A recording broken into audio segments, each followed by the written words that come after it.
L'invitée du jour sur Grand Lille TV est une avocate au barreau de Lille, mais aujourd'hui elle est surtout notre invitée puisqu'elle est présidente de l'association Les mots pour le dire. Danielle Gobert, bonjour. Bonjour. Vous présentez une grande journée, Mhm. les enfants face aux violences familiales. C'est ce jeudi à l'amphithéâtre Gernerieux à Lille, au CHR. Une grande journée pour parler donc de ces violences familiales, avec justement un coup d'œil, un focus surtout sur les enfants. Déjà, si vous deviez un peu définir de quelle violence on parle quand cela concerne les enfants. En fait, c'est les violences, les enfants au cœur des violences, c'est les violences conjugales, c'est les violences psychologiques, les violences physiques. L'enfant est pris en otage dans une histoire de couple où il n'a jamais demandé j'allais dire, à participer. Et par le biais de cette violence, il devient victime aussi Oui, parce de qu'on ces a parlé violences. très récemment dans l'actualité des femmes battues, des Oui, violences conjugales, tout c'était à la fait, semaine dernière. tout à Mais les fait. enfants aussi sont aux premières loges, malheureusement, et victimes également. Tout à fait. Et je pense on n'a pas encore très bien abordé ce problème-là par rapport à l'enfant victime de violences conjugales, qui a des répercussions assez importantes pour la suite, en fait.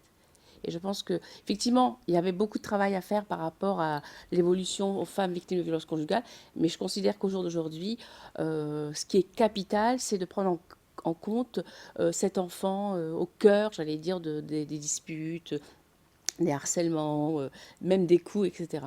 Et je pense qu'on doit lui faire une place assez importante parce que c'est aussi vraiment même une victime. Oui, Une parce que victime, sans aller jusqu'au-delà d'enfants battus, hein, non, peut-être, oui. mais d'enfants témoins de ces C'est ça, c'est violences, surtout l'enfant il y a une témoin. Ouais. souffrance aussi. Ouais, c'est ça, l'enfant témoin qui voit sa mère harcelée par son père, il voit sa mère battue par son père ou dénigrée. C'est l'enfant témoin. Effectivement, il y a des enfants qui sont victimes de violences, je veux dire physiques, Mm. on les maltraite, c'est du viol, de l'inceste. Mais là, ma manifestation du 1er décembre, c'est vraiment l'enfant au cœur, j'allais dire, des violences conjugales, qui est pris en otage et qui voit sa mère ou inversement parfois son père, j'allais dire. Qu'est-ce que vous avez eu comme répercussions, en tout cas comme témoignages d'enfants et conséquences surtout que vous avez pu étudier sur des enfants à terme, à moyen terme, sur leur profil et surtout sur leur évolution personnelle? Alors, c'est vrai que j'ai pas, bon, en tant qu'avocat, j'ai pas pu étudier, c'est pas vraiment de ma compétence, mais j'ai lu certains articles où effectivement il y a des graves conséquences. L'enfant victime de violences conjugales, par la suite, peut devenir aussi violent, je vais dire. Parfois, il a des retards à l'école, il a beaucoup de choses, effectivement, qui fait que l'enfant, au-delà du fait qu'il assiste, sur lui personnellement et au niveau psychologique, il y a beaucoup de répercussions. C'est pour ça que dans le cadre de la réunion du 1er décembre, il y a un pédopsychiatre qui va effectivement venir expliquer ces répercussions. Ça va même dans le cadre du fœtus. Vous voyez, vous êtes Mm. enceinte, vous entendez effectivement, je veux dire, vous entendez.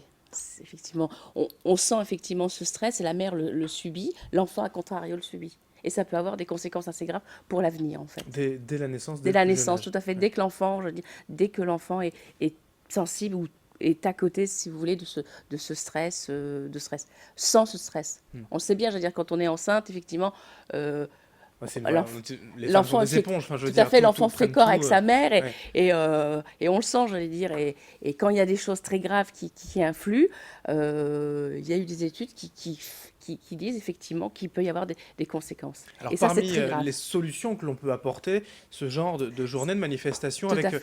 voilà, des tables rondes, des colloques, qui il y aura en fait, qui sera présent? Des médecins, des juges pour enfants, des avocats, vous l'avez dit, des psychiatres aussi? Tout à fait, il y aura effectivement plusieurs médecins, il y aura des juges, un juge des enfants, Monsieur Ryoko, qui va effectivement intervenir, Monsieur Godlepierre, Nicolas, qui est pédopsychiatre, Monsieur Cuissé, qui est neuropédiatre. Il y a aussi le rôle du Conseil général avec Madame Hu, qui va effectivement faire de la prévention. Ce qui est important dans cette manifestation du 1er décembre, ça concerne effectivement, c'est à la destinée pardon, des professionnels, c'est faire de la prévention, de la formation, faire des alertes et leur dire voilà, il y a grave problème, les enfants, c'est des victimes.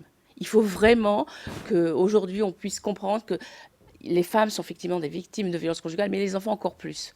Et c'est le but de cette manifestation du 1er décembre, c'est d'alerter, de tirer la sonnette en disant attention, il faut tenir compte des enfants. Parce Avec qu'il y a des solutions aussi, des des préconisations précon- par rapport à la loi, par exemple, qu'est-ce qu'on peut faire aujourd'hui pour bah, légiférer, peut-être, il améliorer il y a la nouvelle loi de 2016, en mars 2016, qui complète la loi de 2007 concernant la protection de l'enfant, avec un rôle plus accru au niveau, j'allais dire, du Conseil général. Alors, ce qu'on essaie au jour d'aujourd'hui, c'est de dire, voilà, il y a la famille victime de violence conjugale, la femme, l'homme, qu'on va traiter parce qu'effectivement, c'est pas normal d'avoir Mhm.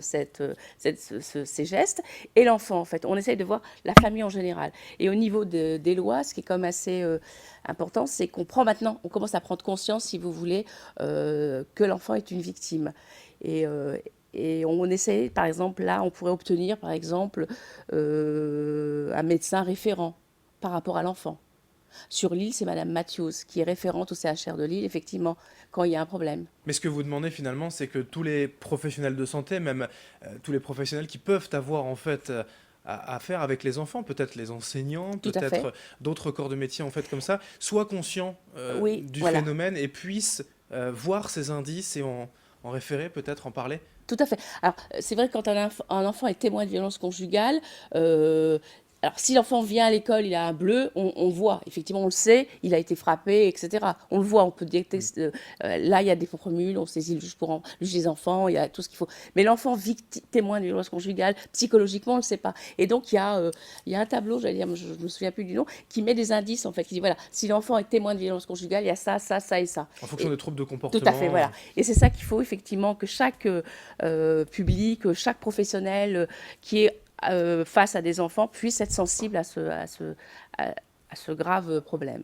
Tout cela sera donc présenté et débattu ce jeudi 1er décembre donc à l'amphithéâtre Genérieux à Lille au CHR lors Tout de à fait. cette journée l'enfant exposé aux violences familiales avec votre association les mots pour le dire. Merci Daniel Merci. Gobert d'être venu aujourd'hui sur Grand Lille TV nous en parler. Merci à vous de nous avoir Merci. suivis.